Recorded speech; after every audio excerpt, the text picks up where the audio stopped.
Welcome back.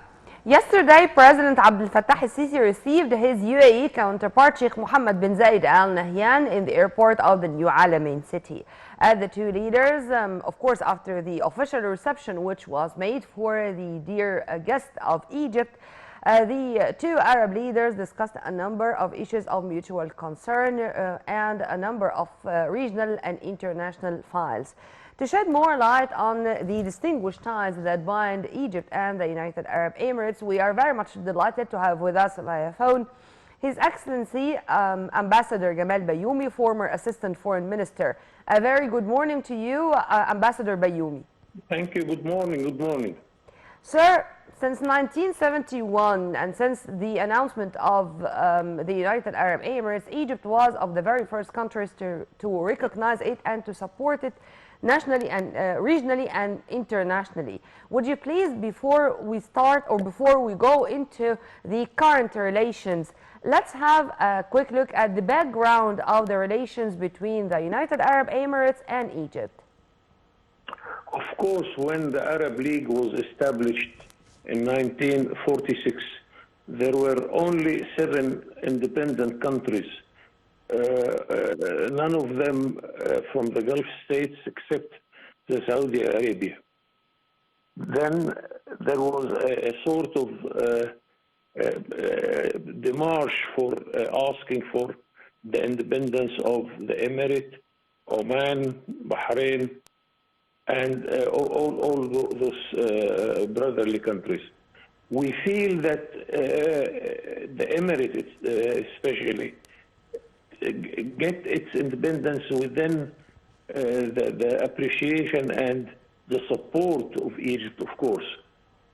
Since then, we have very close relations, and the wise man of the whole Arab world, Sheikh Zayed, the late Sheikh Zayed, he was feeling very appreciation for the Egyptian role there. And since then, the Emirate is taking a good role in gathering the Arab world around one united Arab world. And now the Emirate is hosting hundreds of thousands of Egyptians working for the Emirate development, working for their prosperity also. So the relation since then is taking a very good position, and now we are coming to much closer relations between Egypt and the Emirates within the Arab fold also, because we succeeded in the last few weeks to establish a good Arab front facing those who were coming to propose to us to establish an Arab NATO against what I call the wrong enemy. Yeah. And we refuse this. We refuse this. We know where is the threat. The threat is coming from a country having 300 nuclear warheads, a country which is occupying the Palestinian territory and the Syrian Golan. So we cannot accept that proposal. And the good thing that this Arab front succeeded to make the American president change his position and to ask for the Palestinian rights for the two-state solution. So I think the relation between Egypt and the 6 Gulf countries, plus Iraq and Jordan, I hope that we can bring Algeria, Tunisia, and Morocco to this gathering, because it is really a gathering of the Arab states which are still in good position, whether in the matter political, security, and economy. And of course, all what you have said, sir, is very much reflected on the mutual visits between President Abdel Fattah al-Sisi and the UAE leaders, whether Sheikh Mohammed bin Zayed Al Nahyan, the Emirati president, or the Crown Prince, or all the high-ranking officials of the brotherly nation. True? Yes, of course. And if you have seen the newspaper yesterday, they were talking that the Arab countries are the largest investor in Egypt. Yes. Ahead of them is the Emirates. We can consider the Emirates as one of the largest investors in Egypt, and it is everywhere.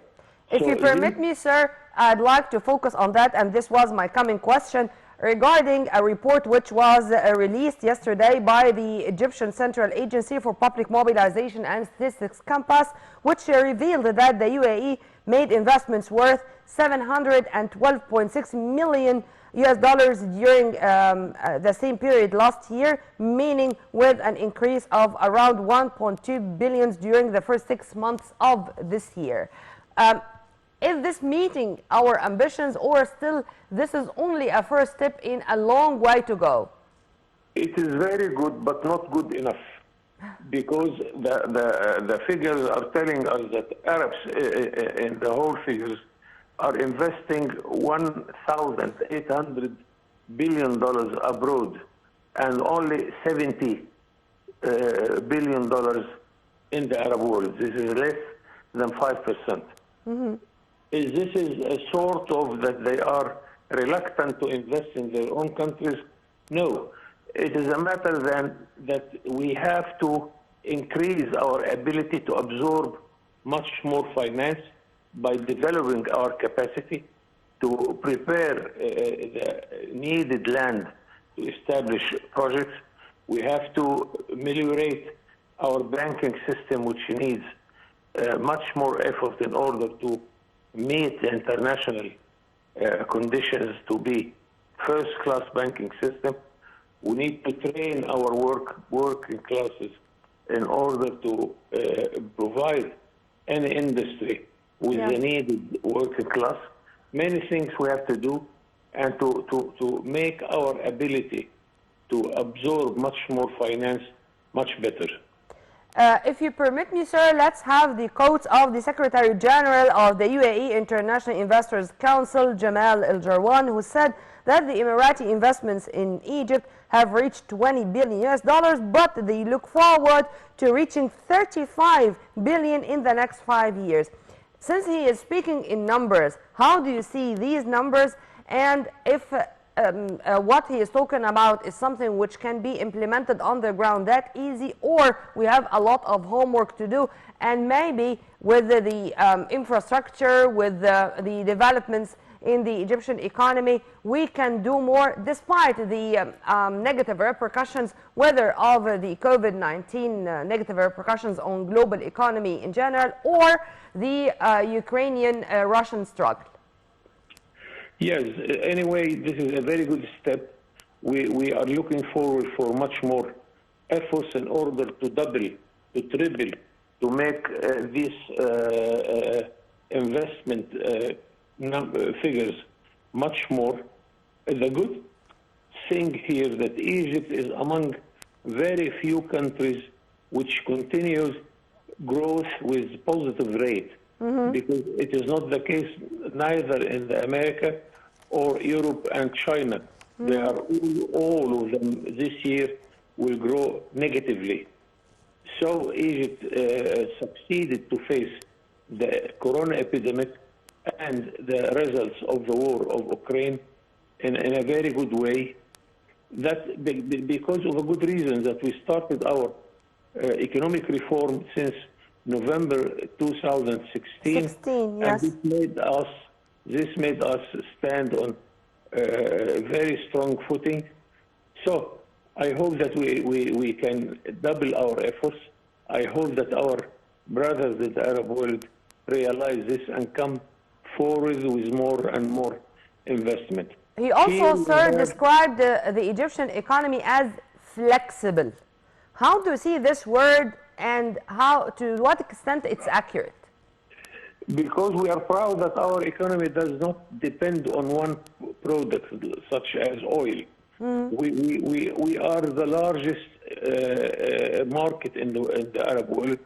We are the strongest army, and of course, the army is very important factor of consuming and producing products also. We have the River Nile. We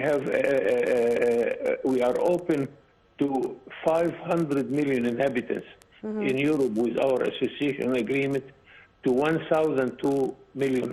200 million inhabitants in Africa with a free trade area in Africa, and the Arab free trade area also.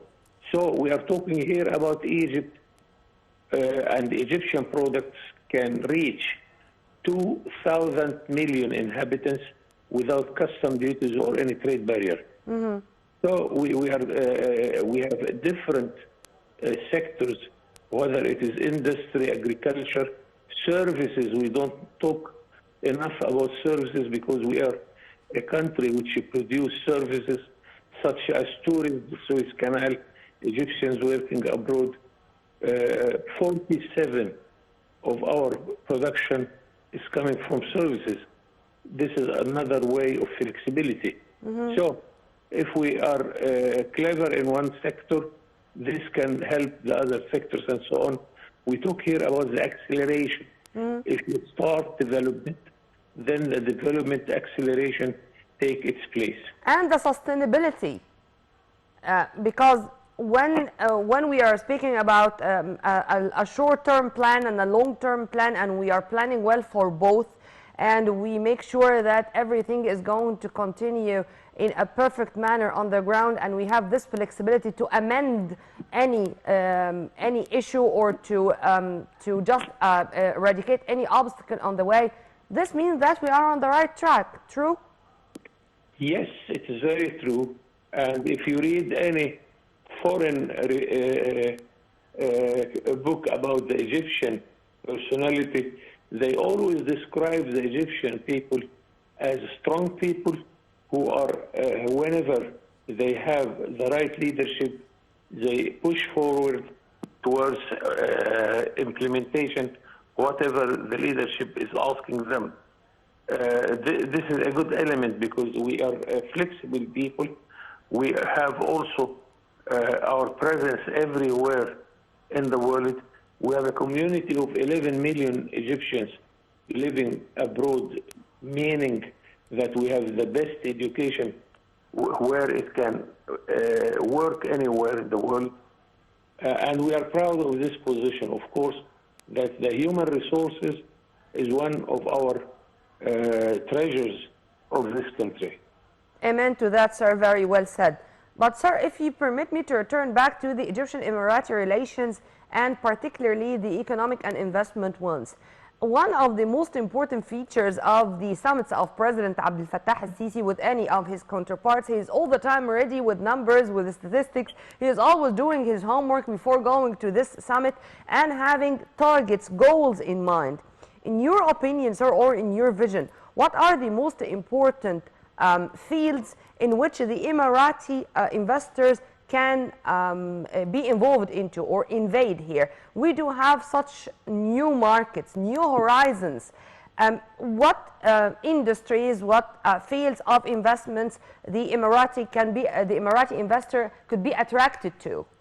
This is a very important point because we have a challenge concerning the whole Arab investors, especially the Emirates also. If you analyze in what sectors Arabs are investing in our country and in their countries also, you will find that they are always investing by 82% in the services sector, such as tourism, hotels, and housing and building. Yeah. And only 9% for industry and only 2% for agriculture. This challenge must be tackled to attract more investment for the food security, because the Arab world has a gap of $55 billion annually of food security gap, and to industry, because we are not keen yet to invest in industry. And especially we need three sectors of industry. One, building machines. Second, building ways and means of transport. Third, the food industry, of course. Sure. And regarding what you're talking about, sir, is it going to be a win-win situation if we include other Arab partners, because there's going to be a five-way summit, which is going to include also the Iraqi president or the Iraqi prime minister and the Jordanian monarch, meaning that this can be a turning point in our relations altogether for the best interest of all the Arab nation or of all the five Arab peoples? Exactly. We need this, of course. And thank God that we have eliminated the barriers of trade, and this would be an element of encouraging industry. We still have one element which we need to put forward, which is what we call the force freedom, the freedom of movement. We have the movement of services, the movement of commodities, the movement of our transport system, but we still have the movement of the persons is not enough. I dream to drive my car from Damascus in the far north up till Khartoum without meeting any soldier or border guards, or we should not need visas for our brotherly nations. One final question, sir. One final question regarding COP27, because also attracting investors to invest their money in the energy, in climate change, in, you know, this issue is very important, and I think it's going to be tackled all over the way until we reach the conference in November. And of course, it's going to be hosted by the Red Sea Resort of Sharm el-Sheikh and gathering world leaders from around the world. Do you think that this issue also should be tackled, and we should depend first on ourselves and on the Arab nation, on our brotherly Arab allies, before moving to the West, or they should be all on equal foot? Exactly, you are right, and we are in a very good situation there, because the whole developing countries are not doing any bad to the weather, while the most industrialized countries, especially United States and China, are doing very bad to the weather.